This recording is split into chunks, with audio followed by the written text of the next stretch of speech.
체면은 자기 체면과 타인 체면이 있어요. 근데 자기 체면은 좀 약해요. 타인 체면은 굉장히 강력하거든요.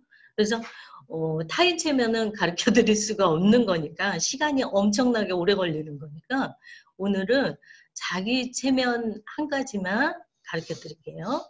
그래서 자기 체면도 보면은 소원 이루기와 마음 다스리기로 또 두 가지로 나눌 수 있어요. 그래서 이 체면이란 것은 다른 게 아니고 우리 몰입하는 상태 있죠. 우리 지금 강의 들으면서 이렇게 몰입하시잖아요. 이게 체면이에요. 얘기를 할 때 몰입하고 내가 어떤 것을 살 때 몰입하고 공부를 하려고 그럴 때 몰입하고 이 몰입하는 상태를 체면이라고 보시면 돼요. 그러면 주변의 소리가 아무리 시끄러워도 내가 몰입하는 곳에서는 그 소리만 잘 들을 수 있잖아요. 그런 식으로 제가 생각할 때는 이완 상태와 몰입 상태를 최면이라고 보시면 될 것 같아요. 그래서 뇌파가 변하는 거거든요, 사실은. 그래서 저희 같은 경우는 이제 기계를 여기다가 해서 컴퓨터에 끼워서 이 사람이 각성 상태가 되면 다시 이완시키고 또 이완된 상태에서는 또 질문을 던지고 그러다가 다시 각성이 이게 계속 이완된다 그래서 체면 상태에서도 쭉 이완이 되는 게 아니에요. 어떤 말에 따라서 어떤 자기의 불편한 기운에 따라서 각성을 자꾸 해요. 그렇기 때문에 뇌파 탐지기를 같이 컴퓨터에 끼워놓고 지금 각성 상태가 올라왔다 그러면 다시 호흡을 시켜서 다시 이완 상태로 끌고 가는 거거든요. 그래서 오늘은 이제 현재 우리가 이렇게 눈 뜨고 얘기하는 이런 상태. 그러면 주변에 모든 것이 다 보이잖아요. 눈이 있기 때문에 보이는 거거든요. 눈이 있기 때문에 인지를 한단 말이에요.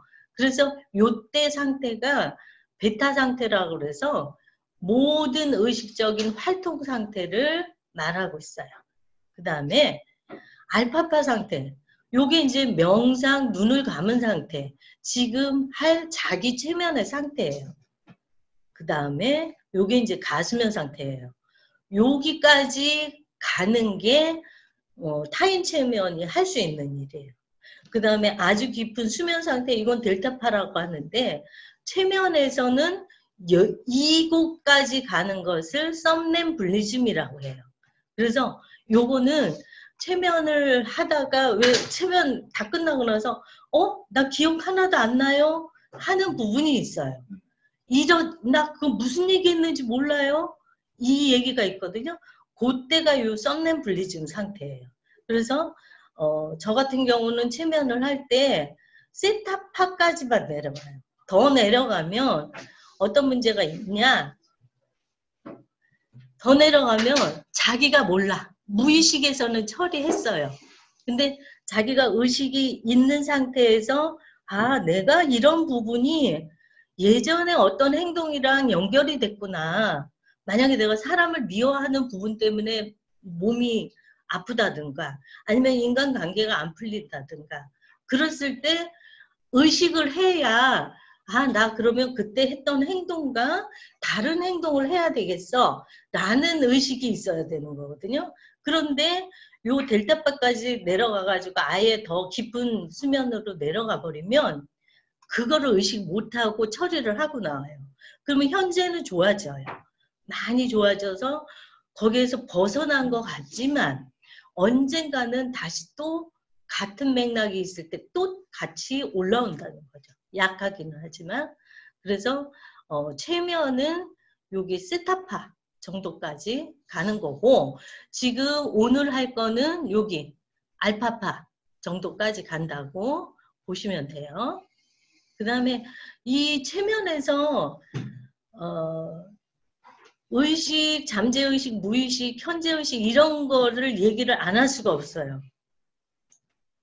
우리 이런 돌덩이 밑에 가라앉은 이런 거는 너무 많이 봤을 거예요. 어디 가서든지. 그래서 저는 이제 강의할 때 남들이 안 봤던 거 뭐 어떻게 찾아볼 수 없을까?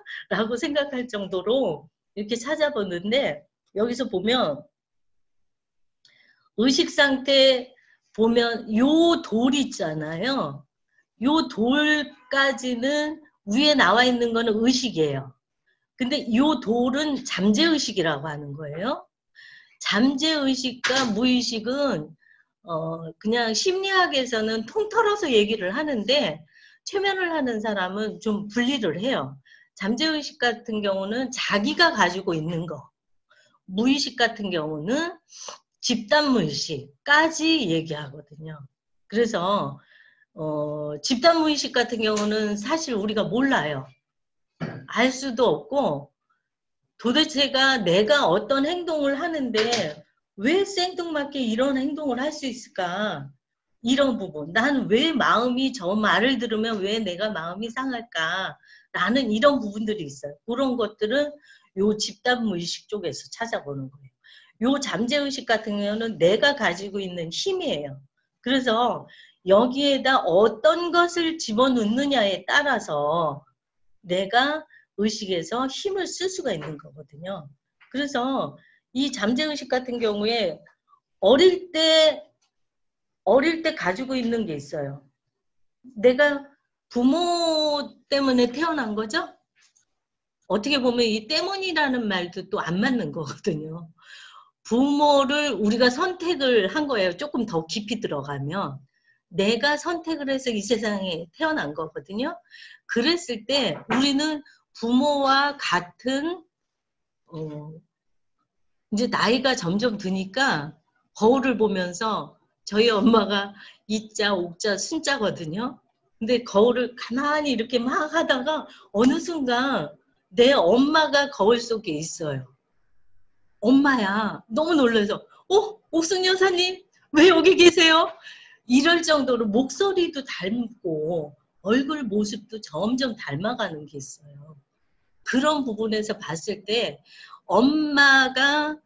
엄마를 우리가 보고 자랐단 말이에요. 그럼 나는 엄마와 비슷한 그것을 행동을 하고 있어요. 그러면 중요한 거는 그러면 나 엄마와 비슷한 행동 좋은 거는 좋죠. 그죠? 나쁜 거는 어떻게 할 거냐. 나쁜 거. 뒤에 얘기할게요.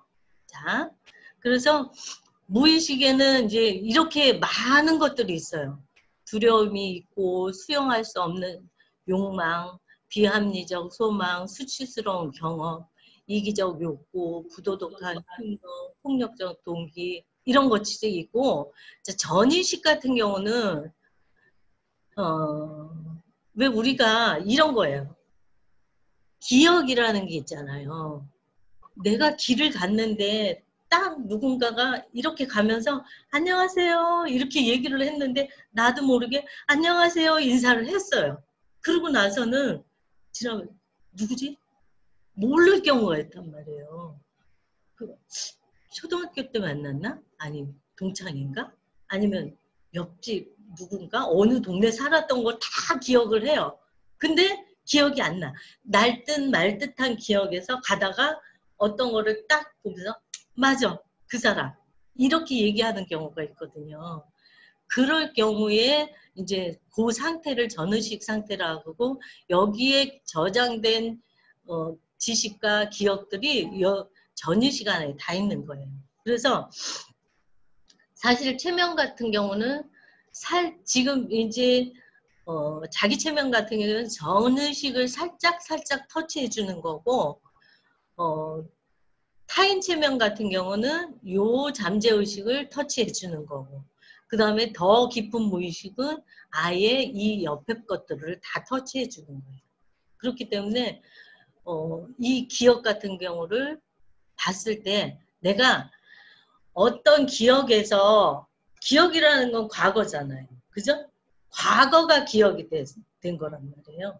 그래서 내가 엄마를 보면서 엄마화된 것이 있어요. 근데 이게 나쁘면 내가 고칠 필요가 있는 거예요. 그래서 그런 것들을 내가 체면이나 자기 체면을 통해서 아니면 자기 성찰을 통해서 바꿔가는 그게 최종 목표예요.